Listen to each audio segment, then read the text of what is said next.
Cristo. Amém. Amados, abram as vossas Bíblias no livro de Apocalipse, capítulo de número 8. Apocalipse, capítulo de número 8.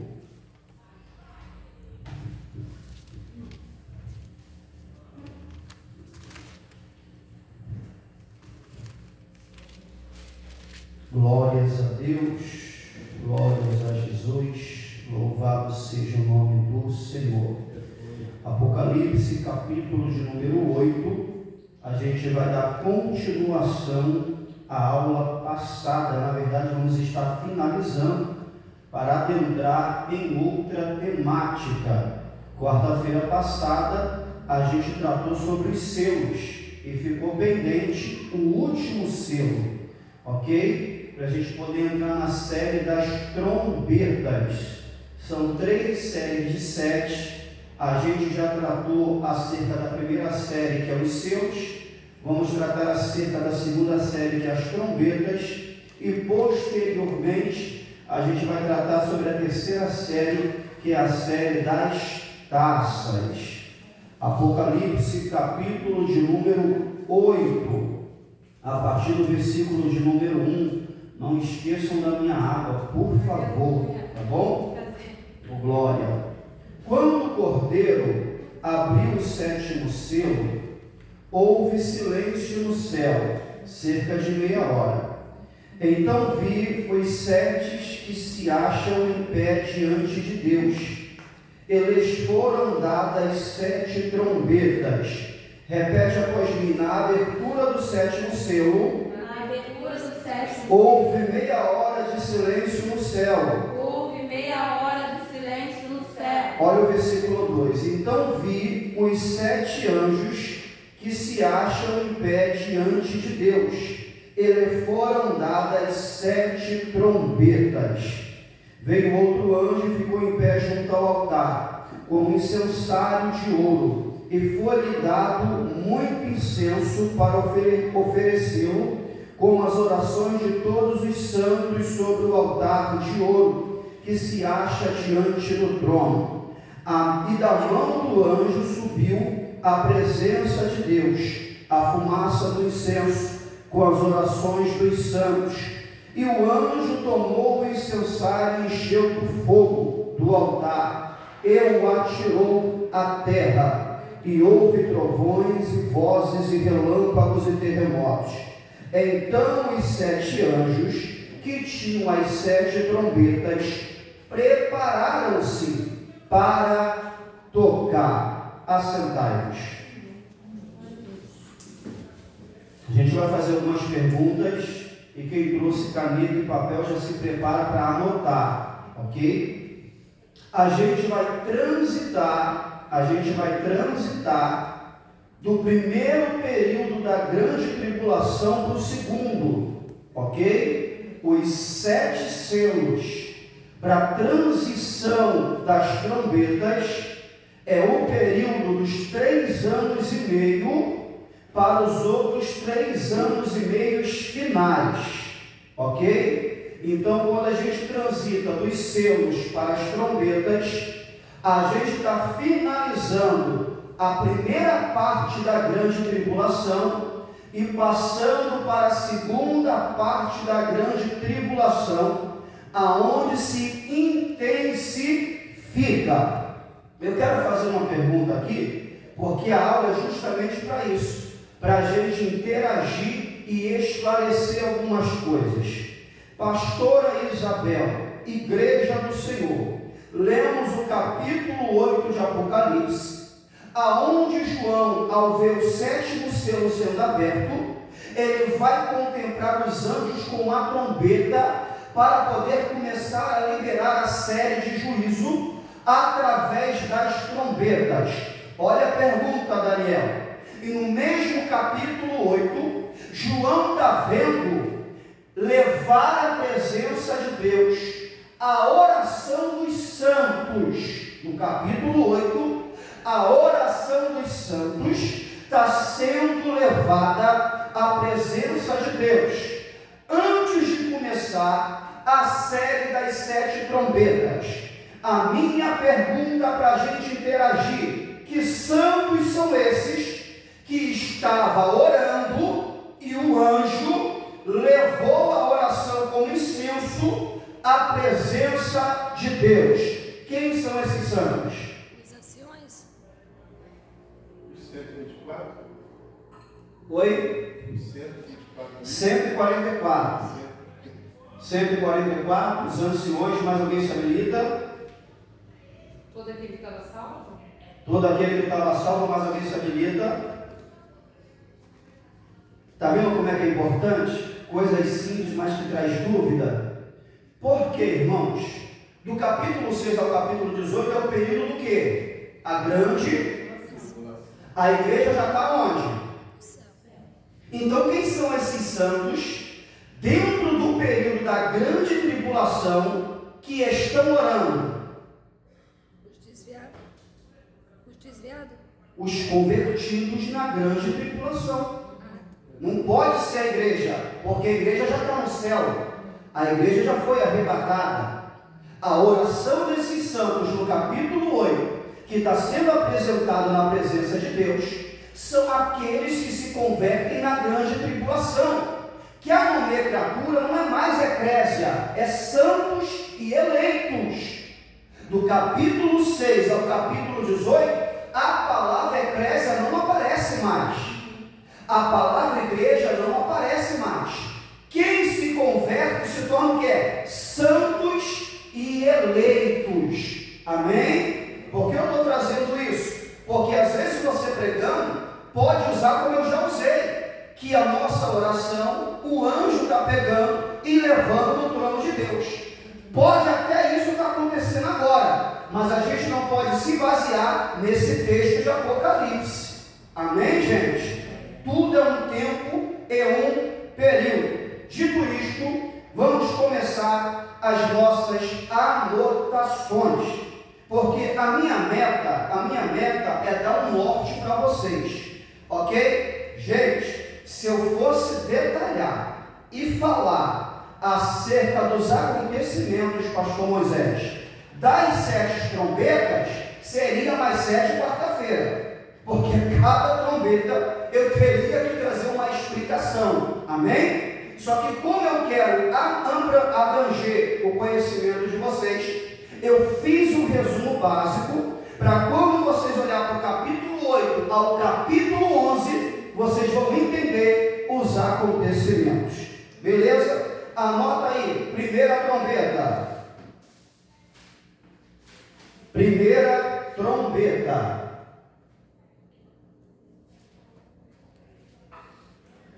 Chuva de granizo e fogo que destrói a terra. A primeira trombeta vai ter chuva de granizo e fogo que destrói a terra. É gelo com fogo caindo na terra. Isso é grande tribulação. O versículo é Apocalipse 8, verso 7. Até porque é aula, né, irmãos? Eu tenho sido bastante expositivo, mas isso aqui é aula. Então a gente tem que pausar para poder ter esse esclarecimento. Segunda trombeta. Uma montanha em chamas é lançada ao mar. Segunda trombeta. Uma montanha em chamas é lançada ao mar. É Apocalipse 8, verso 8, verso 9.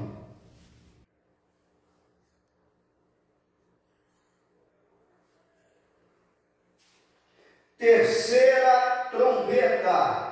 Uma estrela chamada Absinto cai sobre a terra, contaminando as águas. Terceira trombeta. Uma estrela chamada Absinto cai sobre a terra, contaminando as águas. É Apocalipse 8, 10, 11. Para a gente poder ganhar tempo, tá bom? Quarta trombeta. 1/3 do sol, da lua e das trevas, 1/3 do sol, da lua e das estrelas é afetado, causando escuridão. Apocalipse 8:12. Agora vamos ver se vocês estão ligados, hein? Quero ver, pastor Moisés. Vamos ver se vocês estão ligados. Quinta trombeta, gafanhotos saem do poço do abismo, atormentando aqueles que não têm o selo de Deus. Apocalipse 9, do versículo 1 a 12. Quem são esses gafanhotos? Os demônios estavam presos. Oh, glória! A gente aprendeu umas 2 quarta-feiras atrás, ok? Os demônios que estavam presos aonde? No abismo. Quem lembra do estudo, irmão? Foi forte. Então são eles aqui que na quinta trombeta vão estar atormentando os homens, aqueles que não têm o selo. Quem são aqueles que têm o selo? Aqueles que ficaram na tribulação, mas não se renderam ao Cristo? Não, porque esses vão morrer. 1124, é isso? 144, pastor, 144. Que mistério é esse? A gente está bugado. Os 144 mil são encelados. Amém? Lá de cima para baixo. Se perdeu onde, filho? Fala. Não, nada escrito aqui. Então, o quinto selo, esses gafanhotos são os demônios que estavam aprisionados no abismo e vão ser liberados para poder tormentar os homens na terra. Sexta e quinta trombeta. Sexta trombeta. 4 anjos que estavam presos no rio Eufrates são soltos. 4 anjos que estavam presos no rio Eufrates são soltos. A saber, o rio Eufrates existe até hoje. Esse rio está ao lado do rio Tigre, que é apresentado em Gênesis, irmãos, como a Bíblia é verdadeira. Aí a gente vai entender o que, pastor Moisés? Os seres espirituais, os anjos a serviço de Deus e a serviço da igreja. Hebreus, não são eles espíritos ministradores para poder servir aqueles que fazem a obra do Senhor? Em Hebreus, os anjos, os demônios que estão com Satanás nas regiões celestiais. Agora, tem 4 anjos que são demônios que estão presos no rio Eufrates e ainda tem uma gama de demônios no abismo. Ok? Não me explica acerca dessas prisões, porque aonde a Bíblia se cala, professor não tem voz. Ok? Mas biblicamente tem uma galera presa no rio Eufrates que a gente entende que é próximo ao abismo, e tem anjos aprisionados também no abismo. Quando a gente lê a quinta trombeta desses gafanhotos, são do abismo. Esses do rio Eufrates já são outros. Aí é departamento de Deus. Beleza? Agora escuta. A sexta trombeta, os 4 anjos que estavam presos no rio Eufrates são soltos, liderando um exército de cavaleiros, e matam 1/3 da humanidade. Pastor Moisés, no quinto selo, quando o abismo é aberto e vem a nuvem de gafanhoto que são demônios, é para atormentar. Agora no sexto selo, esses demônios que estão no rio Eufrates, os 4, é para liderar um exército para matar. E esse exército é uma numeração de 200 milhões de soldados. A gente vai entender mais para frente que se trata da batalha do Armagedon. É por isso que, se o professor falar que o Apocalipse está em ordem cronológica, ele é infeliz, irmão. mudar, ok? Alguns fatos e alguns eventos estão dentro da cronologia. Alguns acontecimentos, João, é um após o outro, mas tem acontecimentos que é intercalado, irmãos, não está na sequência. Então a gente vai entender que esses 200 milhões, liderado por esses 4 demônios do rio Eufrates, aonde o anticristo e o falso profeta também vai estar liderando, é a batalha do Armagedon que está lá na frente, ok? Só que aqui é aonde vai haver morte. 1/3 da humanidade vai morrer no período da grande tribulação. Vamos ver se vocês estão ligados, quem estava aqui quarta-feira passada. Do 6º selo para o 7º selo tem o quê? Quem lembra? Acontece no intervalo. Quando chega no 6º selo, aparecem os mártires e os 144 mil. O 7º selo vai aparecer depois do capítulo 7. Tem um intervalo. Na 6ª trombeta também vai acontecer um intervalo. E nesse intervalo, da 6ª trombeta para a 7ª, aparecem as 2 testemunhas que a gente vai tratar hoje. Fala, filha. Não, você estava falando de demônios aí, estão presos, aí eu tenho uma dúvida. Diz. Judas 1,6, foi que eu... E aos anjos que não guardaram o seu principado, mas deixaram sua própria habitação, reservou na escuridão e em prisões eternas até ao juízo daquele grande dia. Eu queria saber se esses anjos aqui, eles estão, tipo assim, no caso tem o rio Eufrates, tem um abismo, né? E eu queria saber se tem outro lugar que esses anjos estão, ou eles também estão num desses mesmos, desses 2 Então, esse grupo de anjos aí, tanto pode estar no abismo, como pode ser no rio Eufrates. A questão é que no rio Eufrates numera, são 4. O do abismo não tem numeração. Então, provavelmente, esse de Judas é os que estão aprisionados no abismo, no Tártaro, porque são inúmeros. Gafanhoto é uma grande quantidade, ok? O do rio Eufrates, o Apocalipse 8 dá um número, são 4. Beleza? Então, provavelmente, são aqueles que estão aprisionados no abismo, ok? Esses daí são o mesmo de Apocalipse. Mais alguma dúvida? Esclarecido? Abre Apocalipse 11. Apocalipse, capítulo de número 11.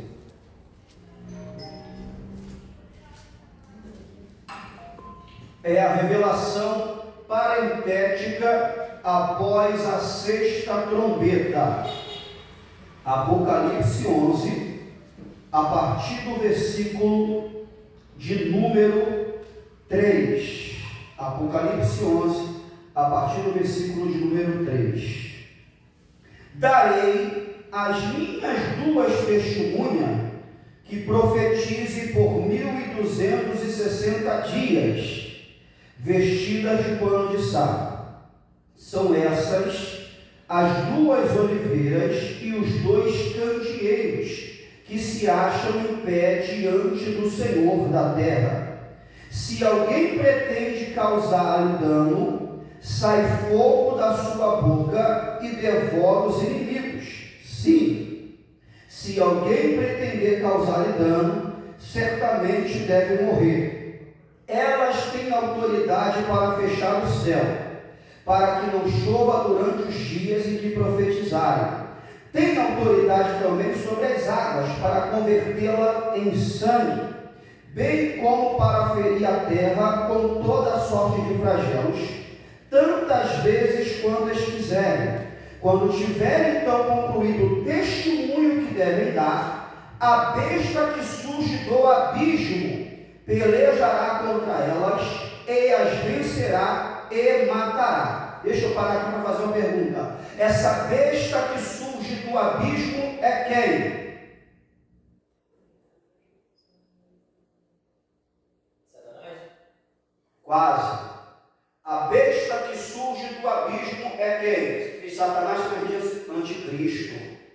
Por que a confusão? Quando vai apresentar acerca do anticristo, é a besta que sai do mar. é a besta que surge do mar. Mas o abismo, irmão, é dentro do mar. O abismo nos nossos dias hoje é uma profundidade do mar, ok? Então o escritor aqui achou por bem, em vez de colocar mar, como ele coloca lá na frente, a besta que surge do abismo pelejará contra as duas testemunhas e as matará. Então essa besta aqui é o anticristo que está dentro do período da grande tribulação. Beleza? Verso 8.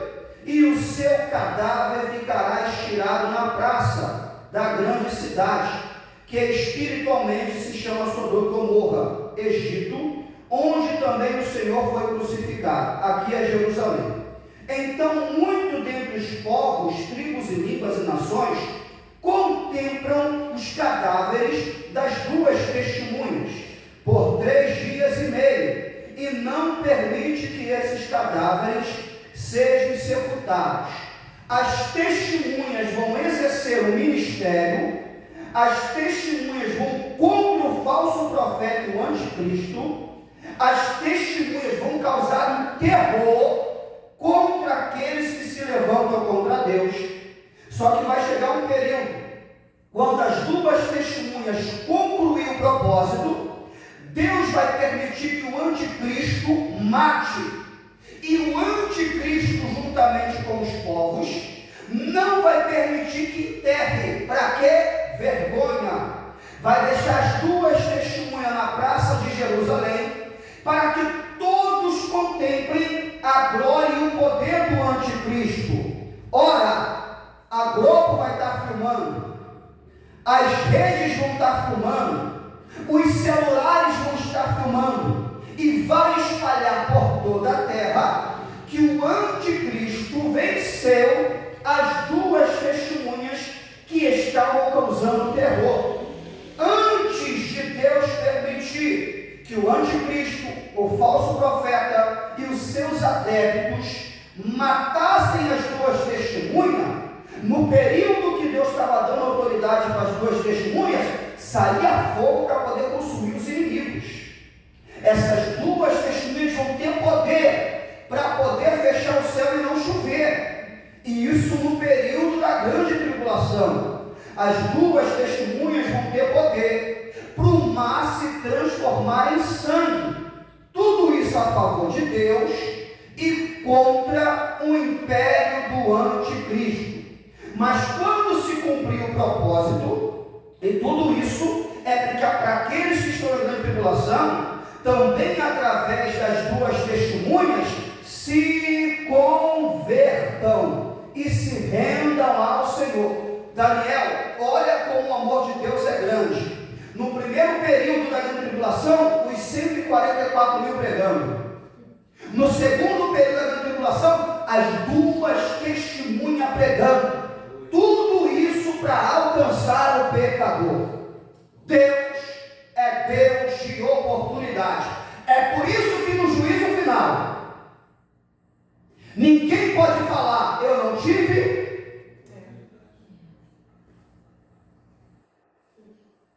oportunidade. Esse é o Deus de amor. Amém? Vamos continuar a leitura. Verso de número 10. Os que habitam sobre a terra se alegram por causa deles. Realizarão festas e enviarão presentes uns aos outros, porque esses dois profetas atormentaram os que moram sobre a terra. Deixa eu deixar uma deixa aqui para quem é pregador e tem oportunidade. Na sua oportunidade, você pode ler esse texto e trazer para os dias de hoje. O que o texto está dizendo, pastor Isabel? Quando o anticristo mata os dois profetas, as duas testemunhas, tem gente fazendo festa. O Daniel já olhou para mim e já pegou. Quando mata, você é um pregador. Quando mata os profetas, tem gente festejando e dando presente. Contextualizando, quando morre um profeta hoje, quando morre um homem de Deus hoje, ou quando alguém que é de Deus cai, tem um monte de gente fazendo festa. Ok? Então isso vai acontecer. Ao matar as duas testemunhas, vai ter gente festejando e trocando presente, porque 2 testemunhas e 2 profetas morreram. Verso 11. Mas depois dos 3 dias e meio, um espírito de vida, vindo da parte de Deus, neles penetrou, e eles se ergueram sobre os pés, e aqueles que os viram sobreveio grande medo, e as 2 testemunhas ouviram a grande voz vinda do céu, dizendo-lhe: sube para aqui. E subiram ao céu numa nuvem, e os seus inimigos os contemplaram. Fala assim: quem festeja, quem troca presente por causa da morte de profeta, vai ter que ver Deus honrando o profeta. Aqueles que viram morto, vai ter que ver os profetas subindo. Subindo, és tudo, mas pode dar glória. Glória. Verso 12. E as 2 testemunhas ouviram grande voz vinda do céu, dizendo: sube aqui. E subiram ao céu numa nuvem, e os seus inimigos as contemplaram. Verso 13. Naquela hora houve grande terremoto, e ruiu a 10ª parte da cidade, e morreram nesse terremoto 7.000 pessoas, ao passo que as outras ficaram sobre modo atemorizadas, e deram glórias a Deus do céu. Ou seja, o acontecimento com as 2 testemunhas levou algumas pessoas a glorificarem o nome de Deus. Passou o segundo, ai, eis que sem demora vem o terceiro ai. Aí, após o episódio das 2 testemunhas, começa o quê? A 7ª trombeta. Agora vamos parar aqui, que eu vou usar com vocês de apologética. O que é apologética? A defesa da fé. Em cima da pergunta que eu vou fazer para vocês, eu vou trazer um esclarecimento para você usar de apologética para quem defende tal visão. Quem entendeu, dá glória. Glória. Não fica com vergonha, que eu preciso desse ponto de partida para a gente interagir.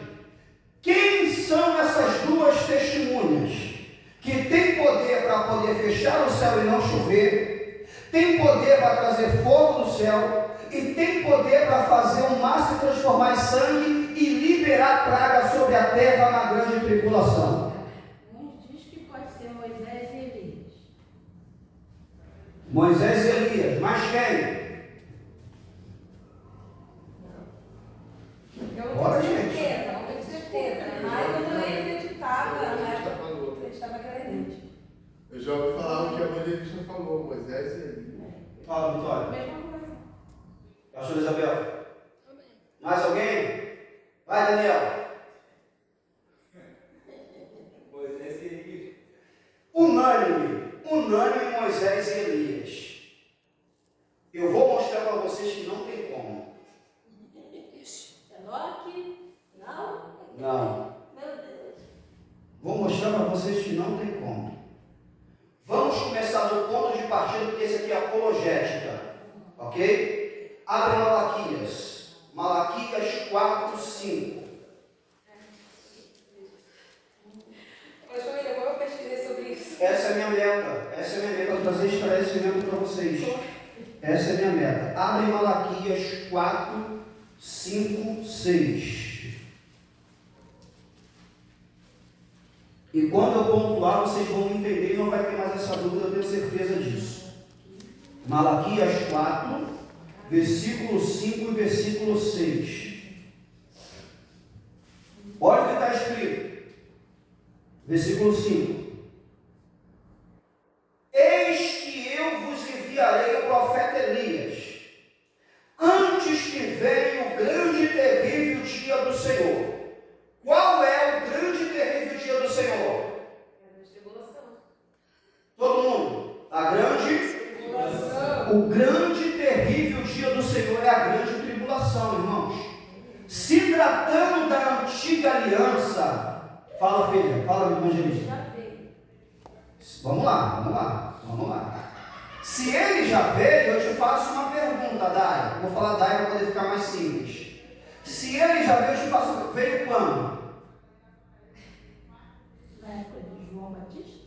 Na época de João Batista. Então você crê que João Batista era Elias? Eu acredito que sim. Então você crê em reencarnação, espiritismo? A virtude de Elias estava sobre João, né? Ô glória! Ô glória! Agora vamos pontuar? Vamos pontuar? Ela completou. Vamos pontuar? Vamos lá. O grande e terrível dia do Senhor é a grande tribulação. Sim. E aqui o profeta está liberando uma profecia. Todas as profecias bíblicas aconteceu ou com certeza vai acontecer. Vamos lá. Verso 6. E ele converterá o coração dos pais aos filhos, e o coração dos filhos aos seus pais, para que eu não venha e fira a terra com maldição. Em cima do que o evangelista falou, aqui está uma das doutrinas de Allan Kardec. Aqui está uma das doutrinas do Espiritismo. Reencarnação. Não existe reencarnação, existe encarnação. Cristo, ele encarnou. A encarnação é bíblica. A reencarnação não é bíblica. Em cima do que a evangelista falou, se ela não completasse, ficava um perigo. Porque eu perguntei para ela, então você crê que João é Elias? Ela, eu creio. Só que ela explicou aquilo que as escrituras explicam. Só que quem quer fundar uma doutrina falsa não examina as escrituras. A diferença da igreja que tem seriedade, a gente examina as escrituras. Porque Jesus disse, pastor Isabel, errai por não examinar as escrituras. Agora, olha como é que é difícil. Vamos começar a destrinchar essa apologética. Abre Mateus 11:10. Mateus 11:10.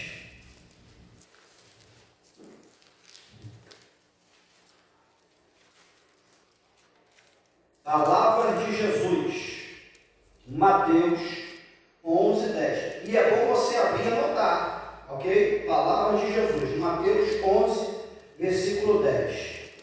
Olha o que está escrito, pastor Moisés. Este é de quem está escrito: eis aí eu envio diante da sua face o meu mensageiro, a qual preparará o teu caminho diante de ti. Em verdade vos digo, entre os nascidos de mulher, ninguém apareceu maior do que João Batista, mas o menor no reino dos céus é maior do que ele. Desde os dias de João Batista até agora, o reino dos céus é tomado por esforço, e os que se esforçam se apoderam dele, porque todos os profetas e a lei profetizaram até João. Olha o verso 4, Daniel. E se o quereis reconhecer, ele mesmo é. E aí? Isso aqui são palavras de Jesus. Ele mesmo é que estava para vir. Malaquias está dizendo que Elias viria antes do grande dia do Senhor. O grande dia do Senhor é a grande tribulação. E aqui Jesus está dizendo que João Batista é Elias. Aí os espiritistas, aí é reencarnação. Porque Jesus está dizendo, e aí, irmãos, que João Batista é Elias. Só que eles não vão examinar. Vai pegar isso aqui, vai transmitir, alguém vai ouvir, é verdade. Isso aqui é reencarnação. Porque se Malaquias está escrito que Elias vai vir, e o próprio Jesus está dizendo que Elias é João Batista, reencarnação. Vamos lá agora, Mateus 17. Mateus 17, verso 10 ao 13. Mateus 17, verso 10 ao 13.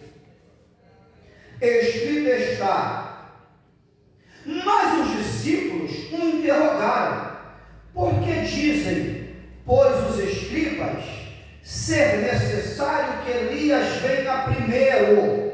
Referente a Malaquias. Então Jesus respondeu: olha isso, Daniel, de fato Elias virá e restaurará todas as coisas. Eu, porém, vos declaro que Elias já veio. Porém, vos declaro que Elias já veio. E não reconheceram, antes fizeram com ele tudo quanto quiseram. Assim também o Filho do Homem há de padecer na mão deles. Então os discípulos entenderam que eles falaram a respeito de João Batista. Olha aí, mais uma vez Jesus dizendo que Elias veio para cumprir a profecia, e é quem? João Batista, reencarnação.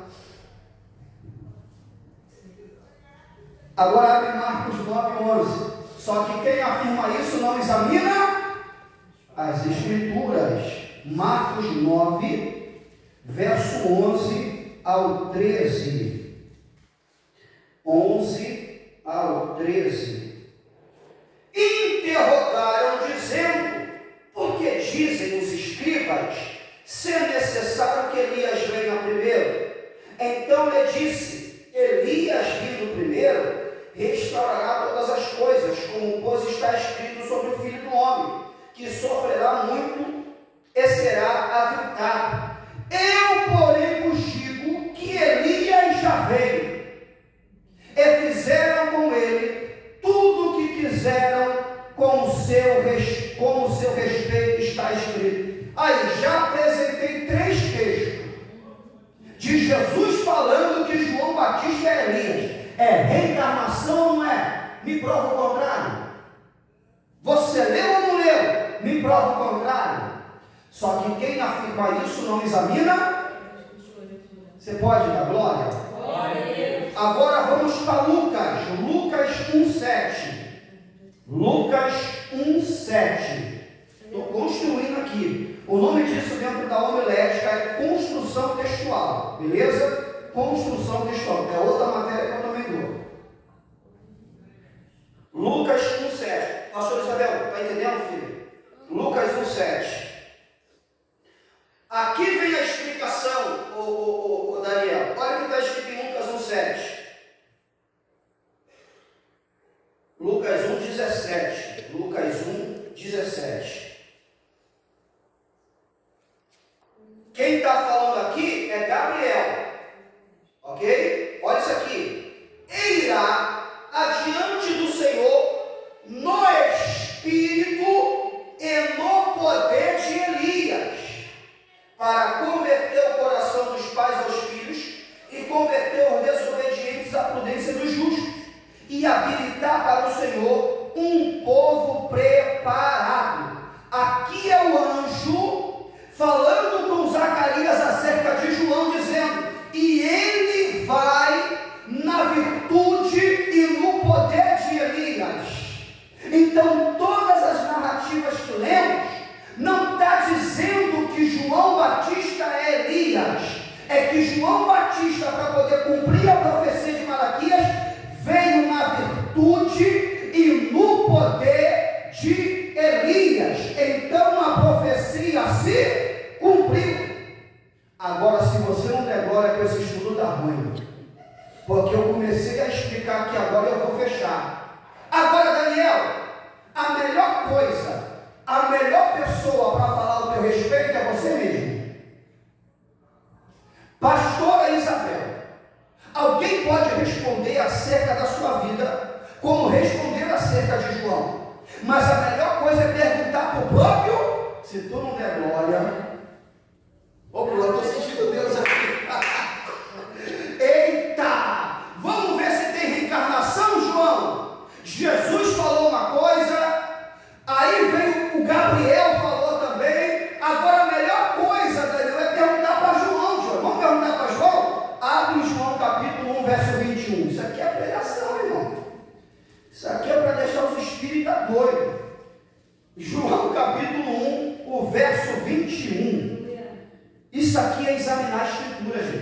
Não é pegar um versículo, pegar um texto e aplicar, não, é você examinar.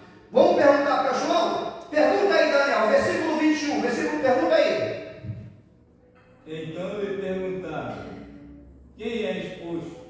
És tu Elias? Ele lhe disse: não sou. És tu o profeta? Respondeu: não. Disseram-lhe, pois: declara a nós quem és, para que demos resposta àqueles que nos enviaram, quer dizer, a respeito de ti mesmo. Então ele respondeu: eu sou a voz do que clama no deserto. Quem é melhor para responder acerca de si mesmo? João. É tu, Elias? João, eu não sou Elias. Então não existe reencarnação. Agora, da mesma forma que João veio na virtude e no poder de Elias, Deus pode levantar Moisés, Deus pode levantar Daniel, Deus pode levantar Dai, Deus pode levantar o Johnny, Deus pode levantar a Vitória, Deus pode levantar a pastora Isabel, porque o poder e a virtude vem do trono de Deus.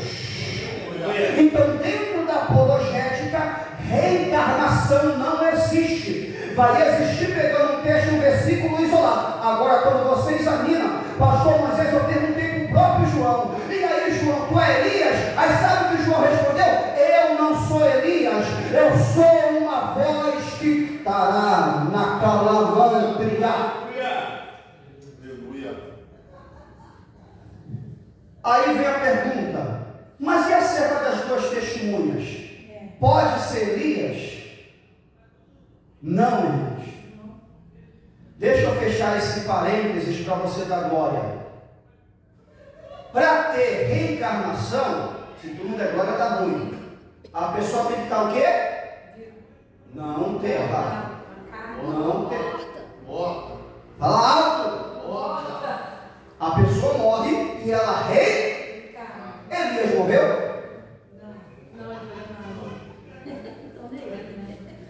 Você pode bater palma para Jesus? Acabou. Acabou. Ponto final no assunto. Ponto final no assunto. Não existe reencarnação. Porque para ter reencarnação tem que morrer e reencarnar. Elias não morreu. E é o texto que eles usam. Mas se não tiver conhecimento, pastor Moisés, engambela ou não engambela? Sendo crente, mostrando que Jesus dizendo, João Batista é. E aí, você sai ou não fica complicado? Se não examinar. Por isso é necessário o estudo. Se tratando das duas testemunhas, por que não pode ser Elias? Por que não pode ser Moisés? E por que não pode ser Enoque? Olha para cá e a gente fecha, porque já vai dar o horário. E a proposta de hoje foi para isso. Primeiro, olha para cá. Por que não pode ser Moisés? Os apontamentos de Elias e Moisés é por causa dos sinais. Só que as pessoas esquecem que os sinais provêm de Deus. E Deus pode dar poder, sinal para qualquer um. Primeiro ponto. O segundo ponto, olha como é que é simples, mas vai elucidar a nossa mente. Fala assim, pastor, Elias é até compreensível, porque ele foi transladado. Agora, por que não pode ser Moisés? Primeiro, Hebreus 9, 27, após a morte segue-se o juízo. E quando você lê Josué, depois de 30 dias, Josué fala, Deus fala para Josué, Josué, levanta, se encoraja, Moisés, meu servo, é Deus, é morto. O próprio Deus fala que Moisés está morto. Olha para cá. Se Moisés está morto, e eu mostrei para vocês que os 24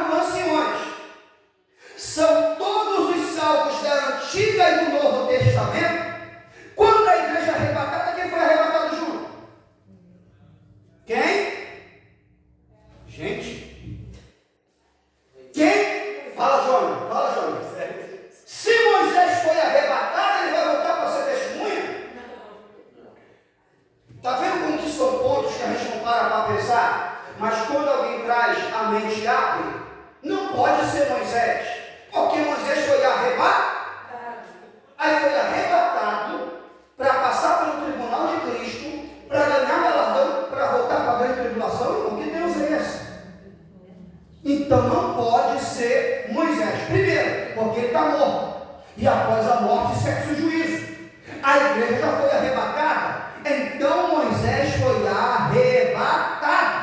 O corpo foi transformado. Beleza? Só que Elias não passa pelo arrebatamento da igreja, porque Elias foi transladado como Enoque antes. Aqui tem outra problemática, aonde a Bíblia se cala, o professor não tem voz. Só que escuta, em Coríntios está escrito que carne e sangue, olha isso aqui, Moisés, não podem entrar no... Onde está Elias e Enoque? Em Pastoreio, no versículo 4, está escrito assim: estas são as duas oliveiras, os dois castiçais. Estas, no caso, testemunhando sobre as duas testemunhas ainda? Sim. Aí você vai entender o que são as oliveiras e os castiçais. É isso aí. Eu vou explicar daqui a pouco, para poder fechar. Agora volta aqui, nesse ponto. Carne e sangue não pode entrar no céu. Enoque e Elias foi o quê? Transladado. Então aonde? Se carne e sangue não pode entrar. E transformação do corpo é no arrebatamento. Paraíso faz parte de onde? Então não é? Rapaz, isso aí foi totalmente profundo. Nem eu alcanço com máscara de respirar. Tá vendo aí, irmãos, como é que é um caso a se pensar? Automaticamente receberam um corpo especial. Porque se a Bíblia diz que carne e sangue não pode entrar no céu, e eles foram arrebatados, então aonde? Se eles foram arrebatados ao... Aí alguém vai falar assim, mas o primeiro corpo glorificado é o de Cristo. Só que a Bíblia vai dizer que Cristo é a primícia dos mortos. Elias e Enoque não. Então automaticamente receberam um corpo especial, que a Bíblia não diz quem sou eu para dizer, para poder estar nas regiões celestiais. Se eles receberam um corpo especial, porque a Bíblia diz que carne e sangue não pode habitar no céu, irmãos, eles também não vão poder voltar para a terra. Então descarta Elias, descarta Moisés e descarta Enoque. Quem é as duas testemunhas? As duas oliveiras. As duas oliveiras. Quem? Quem dessa terra? Ai, não. Desliga tudo. Não. Tira aí, filha. Pode sair. Grava o vídeo. Que profundidade é essa, meu irmão? É gostoso, irmãos, é gostoso isso. Vamos simplificar? 2 judeus. Oliveira aponta para quem? Judeus. Cartiçais aponta para quem? Judeus. Assim como Deus vai levantar 144 mil judeus, Deus vai levantar 2 testemunhas, 2 judeus, para poder testemunhar, pregar, profetizar na grande tribulação. A Bíblia não diz que é Moisés, a Bíblia não diz que é Elias, a Bíblia não diz que é Enoque, a Bíblia diz que é 2 candinheiros e 2 oliveiras, 2 cartiçais e 2 oliveiras. Então são 2 judeus que Deus vai levantar como testemunha com um propósito específico para que o nome do Senhor seja glorificado na grande tribulação. É a melhor resposta, irmãos. Então nós descartamos todos aqueles. Até João e Jesus que falou aí, descarta da minha terra. Amém? Mas ficou bem explicadinho? Dentro do texto, vocês entenderam que não tem como ser Moisés, Elias e Enoque? Quase citando eu e Daniel. Aí não, varão, aí tu vai ficar na terra, tu é doido, macho. Oi. Essa parte aí da encarnação, tá assim, mas... Encarnação é bíblica. Reencarnação que não é. Essa parte da reencarnação, dá para entender que, entre aspas, Saul foi gambelado. Saúl? Excelente. Porque ele pediu para aquela feiticeira Sim. fazer aquela consulta para que subisse a quem ele pedisse ela. Vamos entrar nisso aí para a gente poder fechar? Porque isso aí são dúvidas. Eu sei que existem dúvidas. E a Bíblia vai dizer que Samuel aparece. Então, A Bíblia vai dizer que Samuel aparece. Aí não se trata nem de reencarnação. Porque para ser reencarnação é um corpo físico. Samuel aparece como espírito, mas aparece. Só que a Bíblia diz que após a morte segue-se o juízo. A Bíblia explica a própria Bíblia, isso é hermenêutica. Olha para cá. A Bíblia vai dizer em Corinto que o diabo tem poder para se transfigurar em anjo de luz. Agora olha para cá. Quem vê Samuel não é Saul. Quem vê Samuel é a bruxa. E fala para Saul. E Saul vai olhar e vai confirmar no texto. Aí alguém pode pegar e lembrar também do monte da transfiguração, que aparece quem? Só que a palavra grega ali é rorma. E rorma é o que? Visão. E quem se transfigura não é Pedro. Quem se transfigura não é Tiago. Quem se transfigura é o Deus Todo-Poderoso que não tem limite, não tem protocolo. Ele vai se transfigurar em luz e vai se apresentar dentro da visão Elias e Moisés. Mas quem está intermediando é o Todo-Poderoso que pode todas as coisas. E a Bíblia vai dizer que para Deus não há nada impossível. Acabou. Ok? Então se trata de uma visão. Para poder responder o Daniel, ali é um demônio, não é Samuel. Ali é um demônio fingindo ser Samuel para enganar aquele que não quer consultar o Senhor e ir consultar outra coisa. Ok? Explicativo? Você pode ficar de pé glorificando a Deus?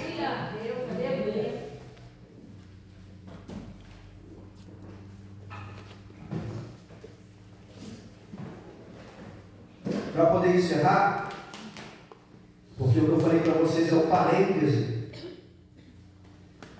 Entre a sexta trombeta e a sétima aparecem as duas testemunhas, para a gente poder entrar nas taças, capítulo 12, eu creio que eu vou estender até o capítulo 19, para na outra quarta-feira encerrar, que só tem mais duas agora. O que acontece na sétima trombeta? Na sétima trombeta é proclamado o milênio.